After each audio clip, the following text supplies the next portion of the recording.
Hey, what's up everybody? It's me, Venom39, and I'm back after a long break.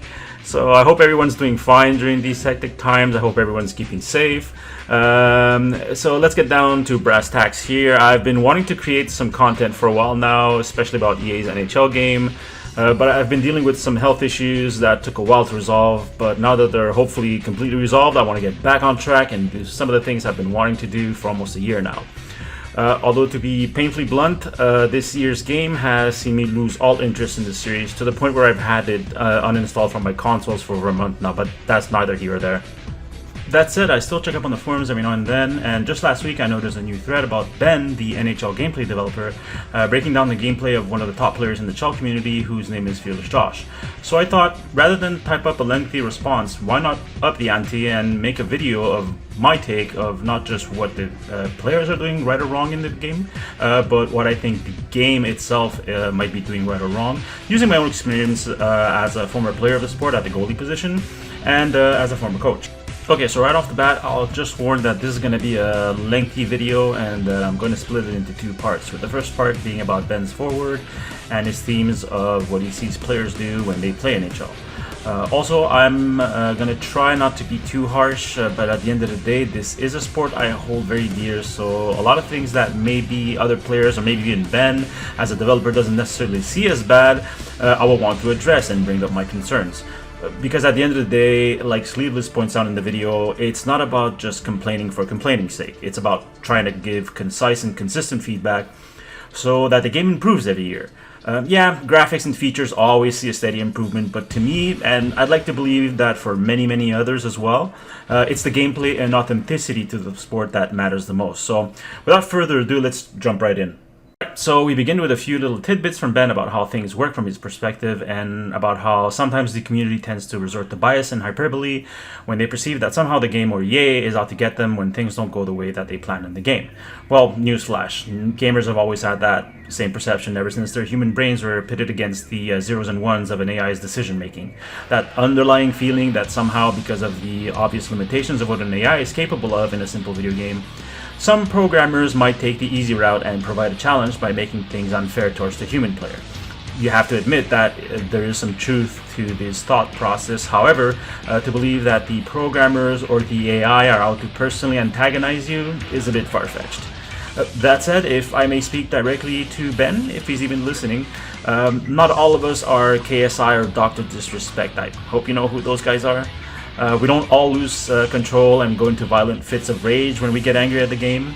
Everyone manages frustration differently. Some of us raise our voices, some resort to cursing, some do both. Go check out Dashy Games or Markiplier on YouTube one day. Hugely successful YouTubers and gamers. They freak out and lose their minds all the time, and it doesn't really affect their gameplay much. On the flip side, some of us will stop playing or stop streaming the game altogether. And then there are those that, yeah, they go to the extreme and they smash things and throw huge tantrums and they lose all self-control.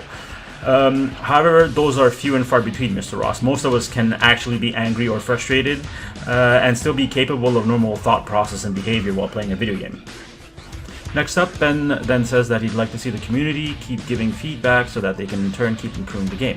Beautiful. I agree. That's a great sentiment. We all want to see the game improve, yet maybe we all want to see it improve in different ways. What, in my opinion, shouldn't need improvement is the foundations of the game.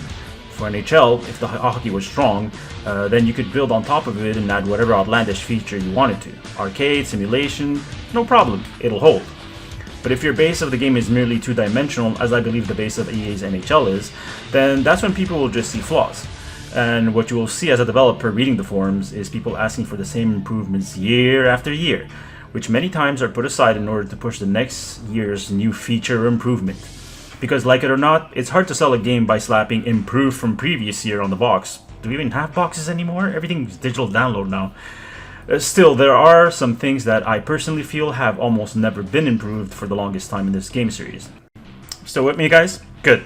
because now we're going to get into the themes Ben sees players do when they play NHL 20. Now, the first theme he will talk about is how players tend to curl the puck on their backhand, and to be quite honest, I've seen them do it on the forehand too, bringing the puck way behind them at impossible angles to protect the puck, which in turn takes away some of their prime scoring chances, which they could have had, and then losing the opportunity to create a different scoring chance. Well, this goes back a little bit to what I said about the foundations of the game. Players are taught from the get-go, just by playing against the AI, that the best way to hold on to the puck is to curl away. This is a very basic skill they learn just by observing the AI and how it tries to keep the puck away from them. And in HUT, once you attain good enough cards, it's piss easy to find success with at the lower to mid level in 1v1 gameplay.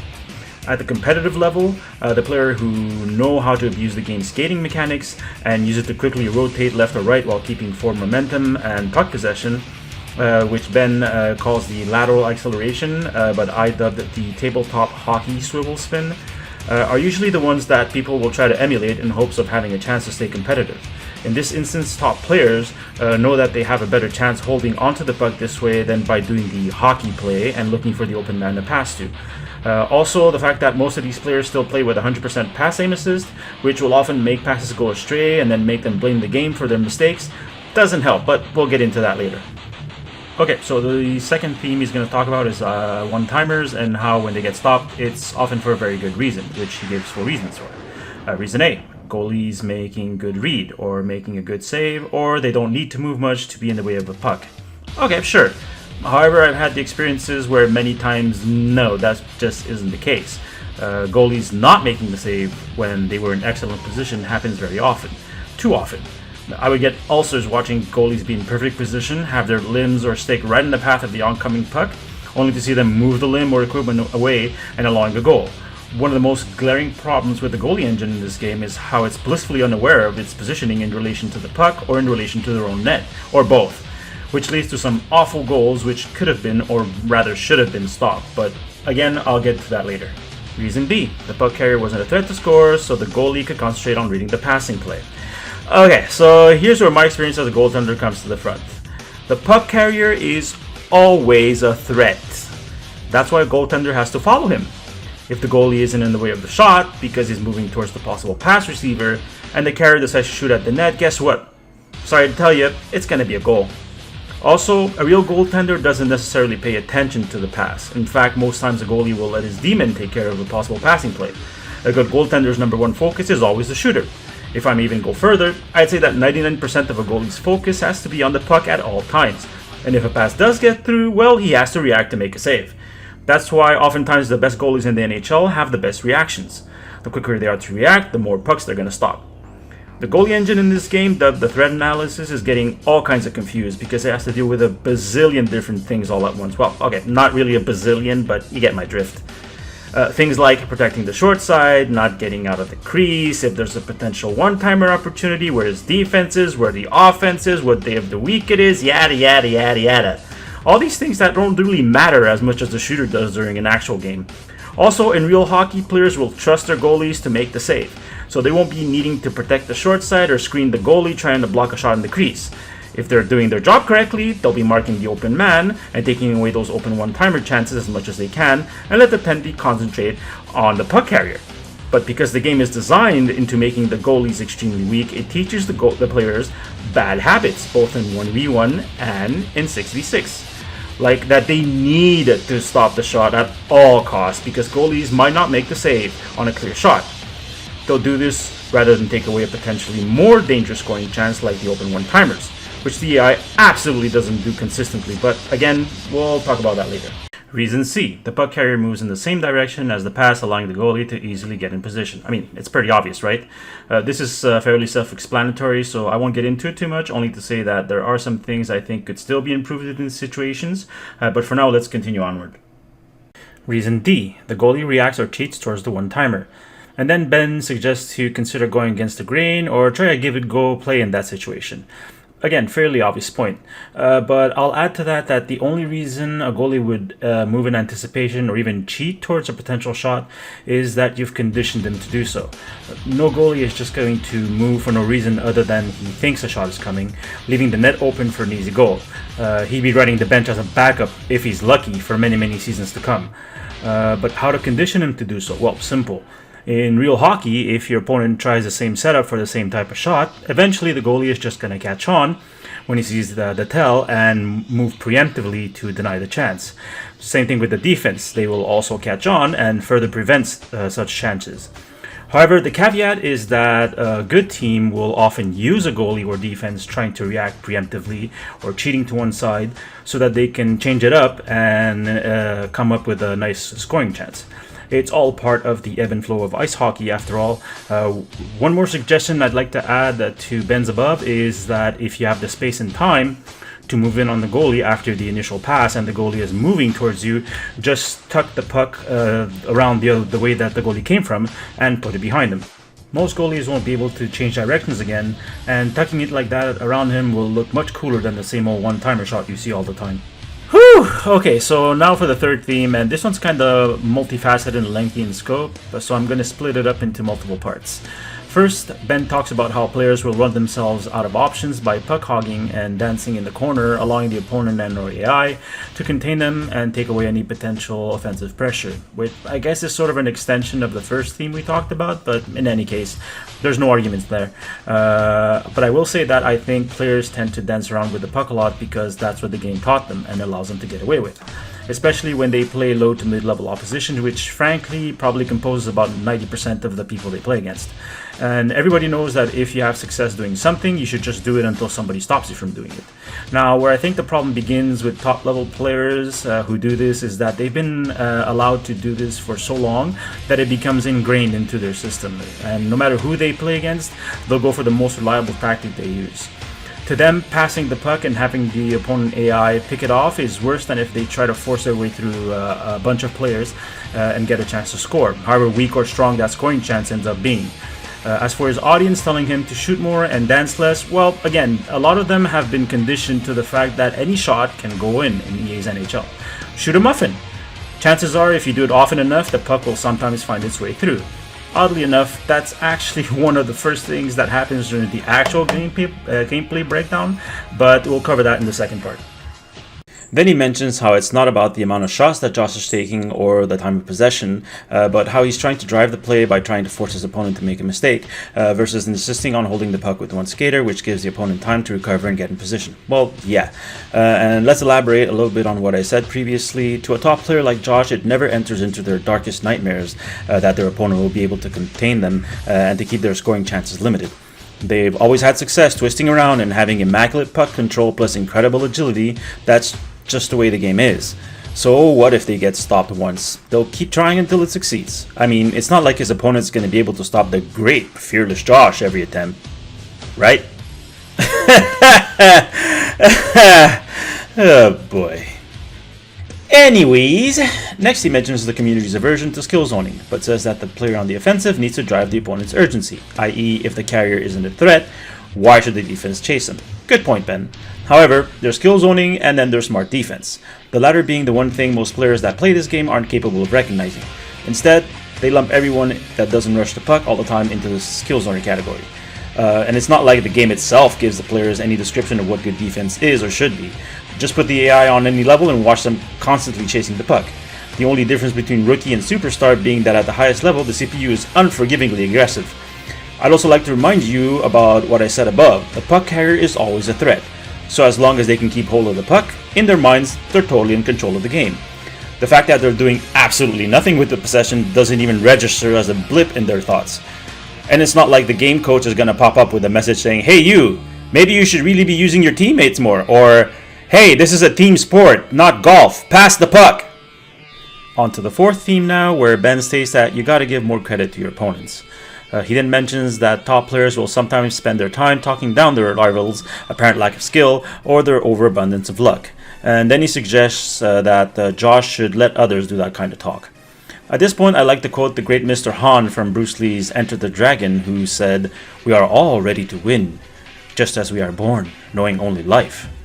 It is defeat that you must learn to prepare for. The short of it is that nobody wants to lose, right? It's human nature, however, to want to succeed at everything.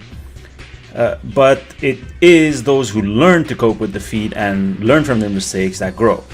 That goes for any discipline, whether physical, mental, or spiritual, if you're into that kind of thing, but now we're getting metaphysical. Not that I condone calling out the opponent like that, but sometimes it is a way to try to boost your own ego and to mentally cheer yourself on. We've all been there once or twice, right? Which finally brings us to the fifth theme, performance and peer pressure from streaming, for example, which leads to greater grief.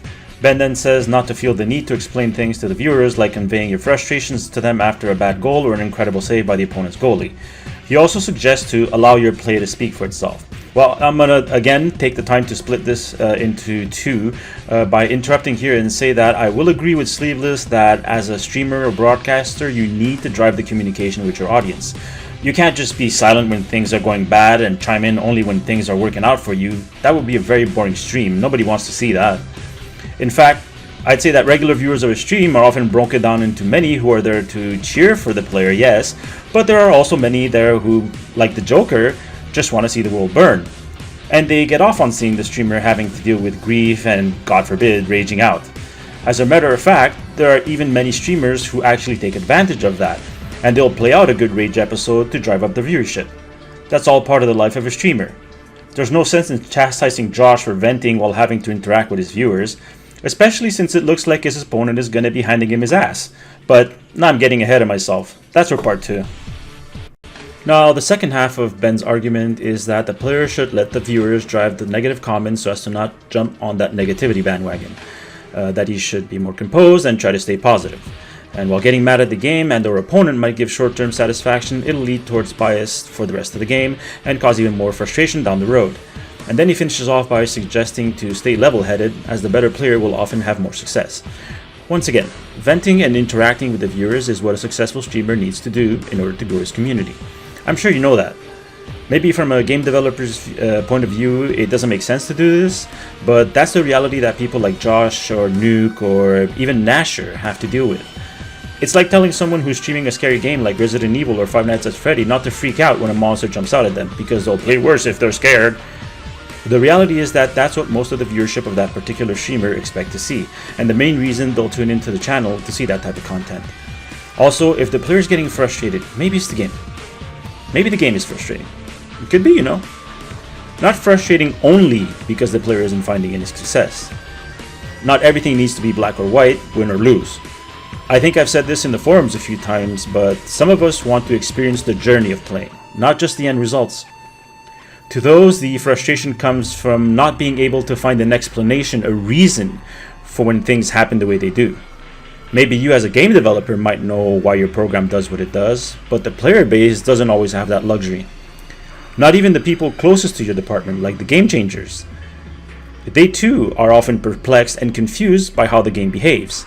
Enough things start to make no sense, and now frustration has set in, regardless of failure or success. Okay, so I've managed to drone on at length about Ben's foreword, and I hope I wasn't too harsh towards what he was trying to convey. I think he brought up many good points, and I just wanted to have a chance to put my spin on them. So that's it for part 1 of my response to the gameplay breakdown. In part 2, I'm going to try to explain what I thought of Josh's gameplay and his opponents as well. I'll also try to add a few points I think Ben might have skipped over while concentrating solely on what the players were doing. So, thank you everyone who made it to the end of this video commentary. Hit that like button or unlike if you didn't care for it. Subscribe, all that good stuff. Please leave a comment below if you can, or post on the EA NHL forums. Again, I might not post there often anymore, but I still read it every now and then. And I'll be back in the next video. Peace!